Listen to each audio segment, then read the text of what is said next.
Вітаю в ефірі. Тема дня на телеканалі ЮА Крим. У студії для вас працює Олеся Вакуленко. Сьогодні говоримо про масштабний культурно-мистецький проект «Шлях», який стартує вже цього місяця в Україні. Він присвячений кримсько-татарській культурі.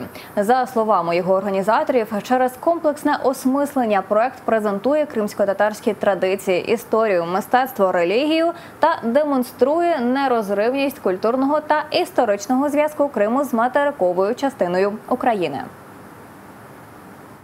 И данный проект это первый уникальный проект и первая такая возможность объединить уже это все на профессиональном уровне со специалистами, с деятелями культуры, историками, этнографами, все в целое, музыканты, и показать нашу культуру, наши традиции во всех ее гранях.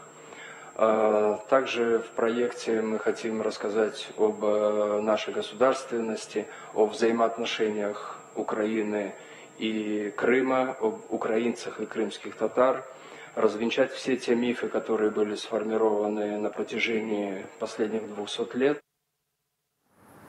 У рамках проекту вперше представлять державну колекцію ужиткового візуального, аудіовізуального кримсько-татарського мистецтва.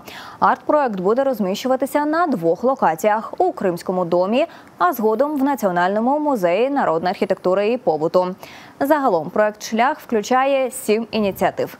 Зокрема, 2 виставкових проекти в Кримському домі і музеї Гончара, нову державну колекцію з близько 200 предметів ужиткового мистецтва ручної роботи, 4 мистецькі резиденції, презентацію альбому народних пісень у виконанні Джамали в супровіді симфонічного оркестру, а також новий туристичний маршрут по історичному Чумацькому шляху із встановленням пам'ятних знаків і проведенням культурних акцій у регіонах. Детальніше про цей проект та підтримку кримсько-татарської культури в Україні говоримо далі. У нас у студії Роман Гонц, провідний фахівець з управління проектами Українського культурного фонду. Вітаю вас! Добрий вечір. Якщо говорити про цей проект «Шлях», чому його обрали саме для того, аби профінансувати від УКФ? Ну, дивіться, ситуація наступна. Як ми з вами можемо зрозуміти, то чітких критеріїв оцінювання культурно-мистецьких проєктів, на жаль, існувати не може на практиці, а винятково на папері, в творах теоретиків мистецтва тощо. Тому така установа, як Український культурний фонд, котра є по своїй суті державним інвестором, котра намагається якось підтягнути в лапках тих людей, котрі хотіли би і могли би створити якийсь унікальний культурно-мистецький проєкт, вона допомагає таким людям, таким установам якраз таки втілити ці свої проєкти в життя. І для того, щоб пройти конкурс, отримати фінансування державне, потрібно пройти, знову ж таки, декілька етапів цього конкурсу. Окрім першого етапу, котрий полягає винятково в перевірці технічних нюансів того чи іншого проєкту, в правильності заповнення заявки тощо, існує так званий етап експертного відбору, за яким певний експертний корпус, котрий відштовхується від того чи іншого культурного сектору, від тих чи інших особистого досвіду того чи іншого окремого експерту. І саме такий експертний корпус оцінює кожну заявку, котра надходить на Український культурний фонд. І відповідно за оцінками цих експертів, котрі знову ж таки повинні в своєму резюме мати приналежність до конкретного культурного сектору або займатися конкретною роботою в тій чи іншій сфері культури. В нашому випадку це культура Криму, лот має назву. Програми інноваційний культурний продукт. І, відповідно, ці експерти повинні бути залученими щодо культури Криму, до історії культури Криму тощо, і до, власне, культурно-мистецьких проєктів. І за результатами цього експертного відбору якраз таки формується рейтинг проєктів, котрі подалися до Українського культурного фонду, і вже той проєкт, який буде першим в цьому рейтинговому списку. Це певна оцінка, яка потім в рейтингу відображається? Так, це банальний рейтинг, і перше місце в цьому рейтингу, саме той проєкт, який посів це перше місце, і отримає державне фінансування. Тобто фактично цей проект просто пройшов відбір, отримав найвищу оцінку, перше місце в рейтингу і відповідне фінансування. Так. І для того, аби наші телеглядачі більше розуміли, як цей проект буде виглядати, я пропоную подивитися такий невеличкий трейлер, якщо можна це назвати, цього проекту. ЙОЛ – найбільший арт-проект кримсько-татарської культури в історії незалежної України. Новітня ініціатива, яка об'єднала найвідоміших кримських татар та українців. 2 виставкові локації, 4 мистецьких резиденції, 5 театральних перформансів, альбом народних пісень від Джамали в супроводі симфонічного оркестру під керівництвом Кирила Карабиця, мобільний додаток з вивчення кримсько-татарської мови, 1 VR-виставка, 200 предметів ужиткового мистецтва. Пізнайте кримсько-татарську культуру, культуру нашої країни. Більше про ідеї та реалізацію проекту говоримо далі. У нас на зв'язку його менеджерка Світлана Ляховець. Добрий вечір, Світлано. Доброго вечора, друзі. А як прийшла саме от така ідея проекту сумістити і аудіовізуальні, і виставки, і додаток? Тобто, як прийшли саме до цього формату?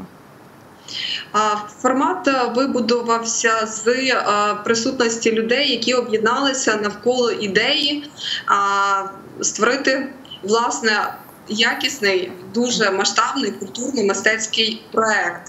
І всіх їх об'єднав Рустем Скибін. І так, оскільки кримські татари між собою знайомі, коли конкурс був оголошений, вони вирішили об'єднатися під керівництвом Рустема Скибіна і разом податися на таку масштабну ініціативу. Але це була і умова самої програми Українського культурного фонду, оскільки проект мав обов'язково містити виставковий проект у Кримському домі, і він мав складатися з портфелю ініціатив.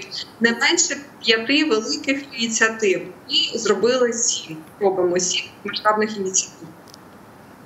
Якщо говорити про підготовку, ми трошки почули про те, як проходив відбір. А з точки зору авторів проекту, наскільки було складно підготувати всі документи, зібрати все докупи, прописати?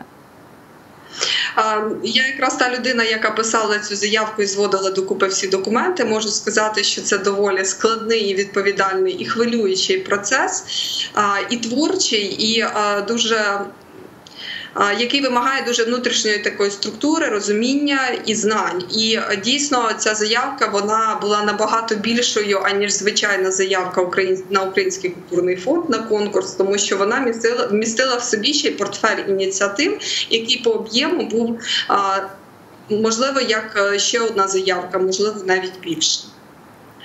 Взагалі-то ми на етапі подачі на конкурс, в нас вже був настільки детально продуманий проект, у нас вже була погоджена участь всіх виконавців, ми точно знали, які ми продукти будемо робити, в які терміни, хто відповідальний, скільки це коштує. У нас дуже продумана заявка, тому нам зараз, звичайно, складно працювати, а з іншого ми вже йдемо по напрацьованому маршруту, знанням, з розумінням, хто що робить, і тому отримуємо радість від реалізації. А можна зараз говорити про якісь дати? От ми не знайшли, Крим стартує в серпні, якоїсь конкретної дати початку вона є? Конкретна дата початків. У нас буде багато стартів, оскільки... Пані Світлано, зараз спробуємо налагодити зв'язок, адже хочеться дізнатися, на такій інтризі ми зупинилися.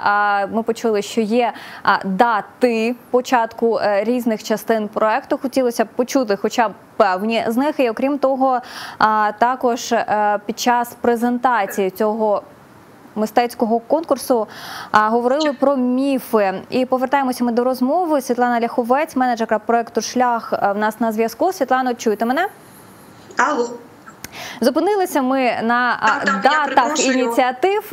Давайте, будь ласка, продовжимо. Все-таки, можливо, яка буде першою? Так, 1 серпня це буде поїздка від Києва до Криму, до кінцева точка Каланчак. Ми проїжджаємо по маршруту Чумацький шлях, і сама ініціатива називається «Арт-караван Чумацький шлях». Вона об'єднує пів України.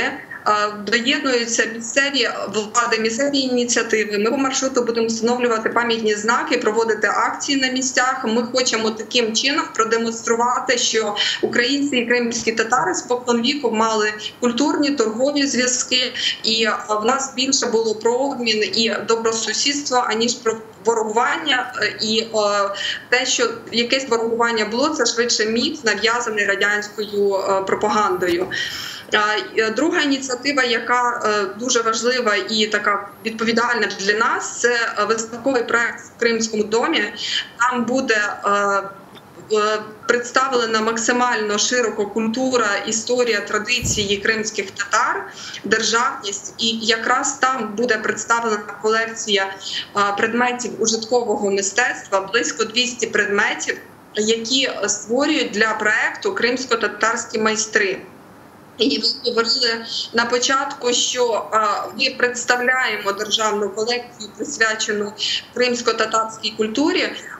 Це все-таки не зовсім так, тому що ми формуємо цю колекцію в межах проекту. Ми створюємо предмети ужиткового мистецтва, предмети візуального. У нас, наприклад, буде аудіоальбом народних пісень кримсько-татарських у виконанні Джамали. І вона ці пісні запише у супроводі симфонічного оркестру. Точно так же ми запросили майстрів кримсько-татарських, які зараз створюють предмети. І от ролик, який ви бачили, це не постановочні відео, це реально наш продакшн знімав під час роботи, коли майстри працюють над предметами. І, пані Світлано, вибачте, трошки був проблеми з зв'язком. Можете дату, будь ласка, повторити? Ми почули, що кінець серпня, але дату не було чутно. У нас перша чумацький шлях, он буде 26. Чумацький шлях 26 серпня. Так, дякую. Виставковий проект в Кримському домі. Виставковий проект в Кримському домі 28 жовтня. Виставковий проект в музеї Гончара за результатами 4 резиденцій мистецьких 23 вересня. Також восени, орієнтовно середина жовтня, в жовтні, не знаю точно, ще ми не обрали дату, презентація альбому Джамали. А якщо говорити про продовження, от ми у відео побачили, там в кінці було серпень-листопад, якщо я не помиляюся. А оці всі і виставки, і інші частини, вони якби до листопада, чи це така умовна, і вони будуть діяти і потім? Вони будуть, альбом, наприклад, пісень, він буде викладений в мережу, в YouTube, і він буде, звісно, доступний і потім. Виставковий проект в Кримському домі буде доступний і потім. Якісь ініціативи, як, наприклад, виставка в музеї Гончара, вона завершиться восени. Якісь будуть діяти на постійній основі. Ви також згадували про міфи і про те, що ця ініціатива нівелює ті міфи, які поширювала радянська пропаганда. Можете, будь ласка, пару таких от якихось прикладів, які міфи і як саме ця виставка може подолати? Перший, про який я вже сказала, це про те, що українці і кримські татари ворогували, що насправді не підтверджено. Якщо ми подивимося в історію, то в нас швидше були добросусідські торгові відносини, аніж ворогування. Другий міф – це про те, що кримські татари – неосвічений народ. Вибачте, продавці там чебуреків чи пахлави на пляжі, але на момент, наприклад, повернення з депортації, понад 70% кримських татар мали вищу освіту. Єдине, що їм не було ніби як таке негласне табу брати їх на роботу, і вони змушені були шукати інші способи, щоб утримати свої сім'ї. Також ми будемо говорити про освіту, наприклад. Це знову стосується того, що навіть в Кримському ханстві жінки отримували освіту. І це історично підтверджено. І багато інших моментів, які ми також будемо називати під час проекту. Це буде в кожній частині проекту, з тих 7, про які ви казали, це буде в кожній якийсь окремий міф, чи вони якби так сукупно будуть працювати? Швидше наше розвінчання міфів буде стосуватися окремих ініціатив, і через різні ініціативи ми говоримо про, в тому числі, і різні міфи. І також у нас, наприклад, як Чумацький шлях, це явно історичний доказ, що чумаки їздили в Крим по сіль. І це був торговий шлях. Другий, наприклад, якщо ми говоримо про альбом Джамали, то вона буде, це про кримсько-татарську мову, про красу кримсько-татарської мови, про музику. Вибачте, пані Світлано, дуже мало часу. Останнє запитання, якщо можна коротко. А про мову ви згадали, додаток, який має допомогти вивченню мови, він коли має бути? Ми плануємо його презентацію в Кримському домі, і ми орієнтуємось на кінець жовтня. Можливо, 28 жовтня в нас буде відкриття виставки, тоді вже буде і додаток. Я сподіваюся, що зможемо ще про нього поговорити окремо. Дякую дуже, що долучилися. Я нагадаю, що у нас на зв'язку була Світлана Ляховець, менеджерка проєкту «Шлях». І також пропоную послухати Аліма Алієва, заступника генерального директора Українського інституту. За останні 7,5 років нас багато говорять про Крим з політичної точки зору, з правозахисної точки зору. І це безпосередньо важливо. За тиждень у нас відбудеться саміт Кримської платформи, де теж будуть говорити про Крим.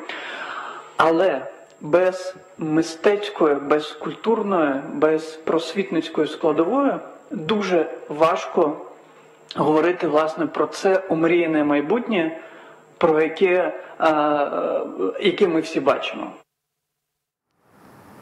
І повертаємося ми до нашої розмови з гостем. Провідний фахівець з управління проектами Українського культурного фонду Роман Гонц у нас в студії. Романе, послухали ми про те, як готували, як буде запускатися. А з точки зору Українського культурного фонду, ви сказали, що були експертне середовище, яке це обрало. Багато було проєктів, які подавалися саме на оцей лот про Крим? В принципі, ситуація з цим конкретно лотом є своєрідно унікальною, тому що, поясню на прикладах, мінімальна сума, з якою можна податися на цей лот, становила 5 мільйонів гривень. Тобто кошторис, у якому містилася би сума менша, аніж 5 мільйонів гривень, не розглядався би взагалі. Так само максимальною сумою, з котрою можна було би претендувати на отримання гранту, становила ця сума 10 мільйонів гривень.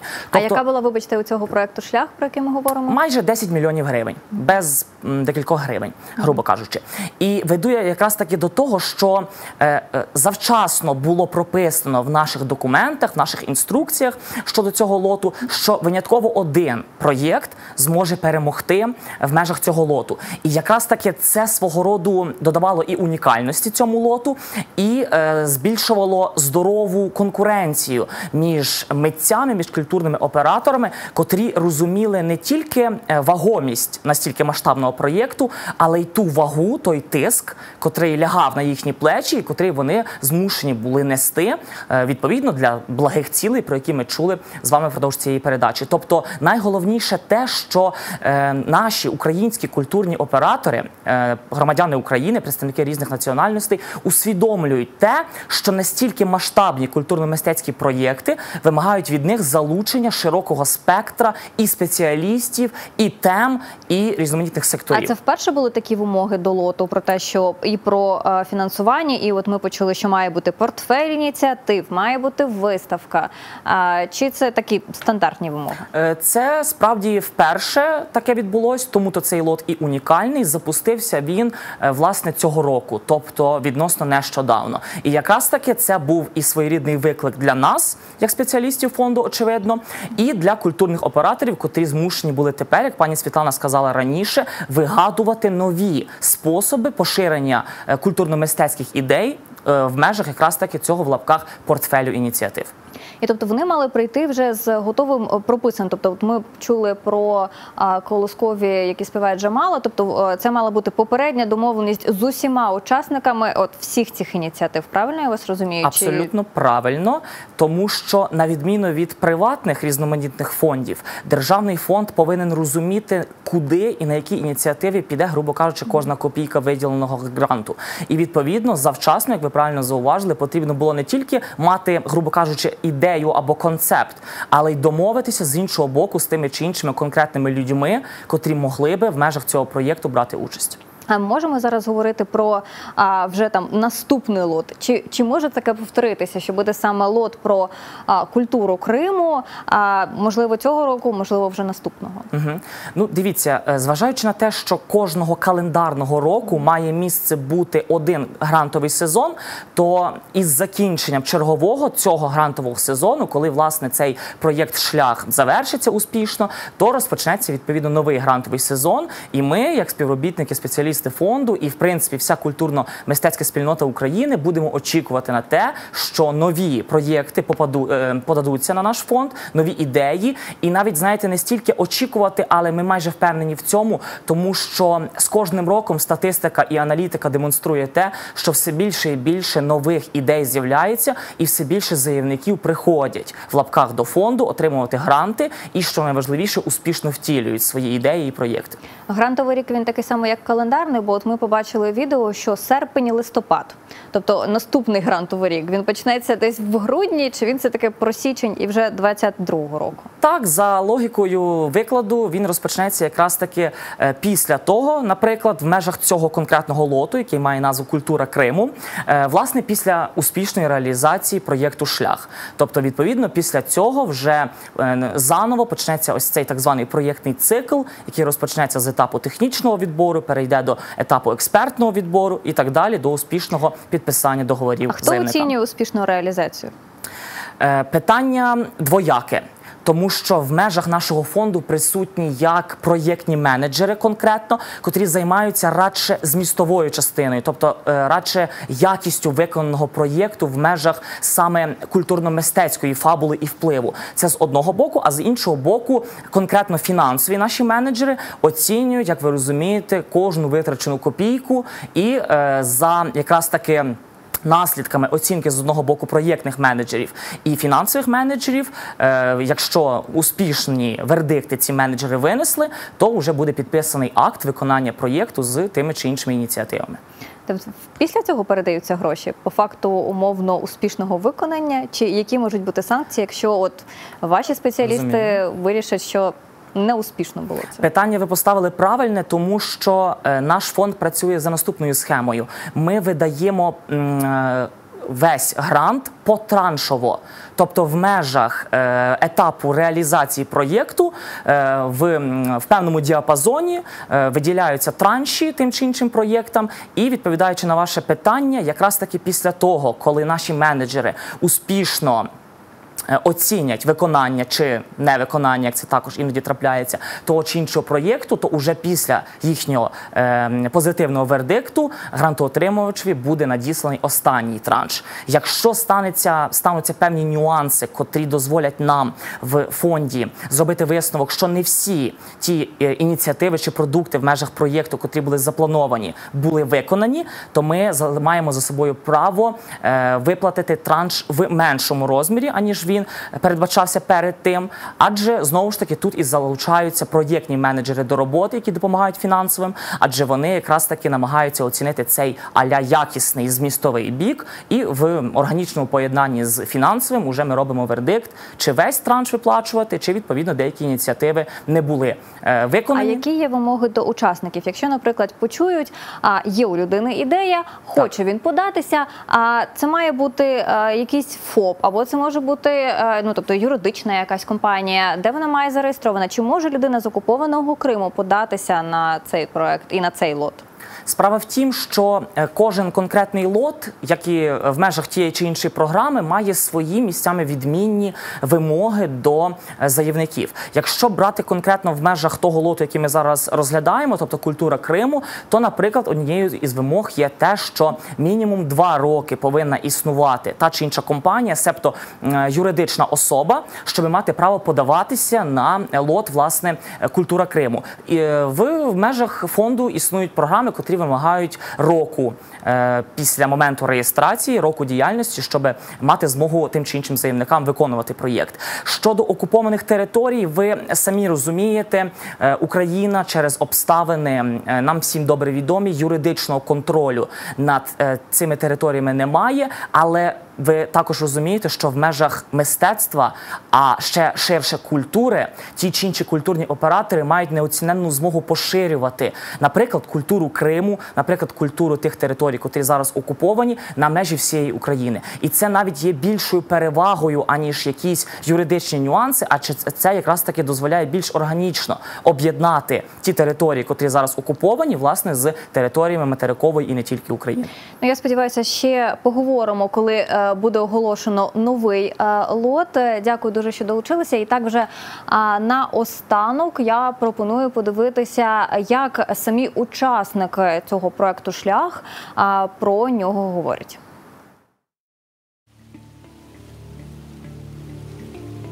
Крим – це наша душа. Як би нас не випробовувала доля, у нас завжди є наш Крим. Ми пройшли барвистий шлях. Отримали досвід. У нас є все.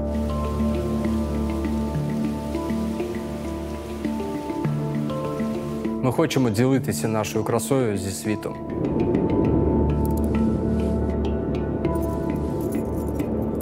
І відкриваємо цей світ для вас.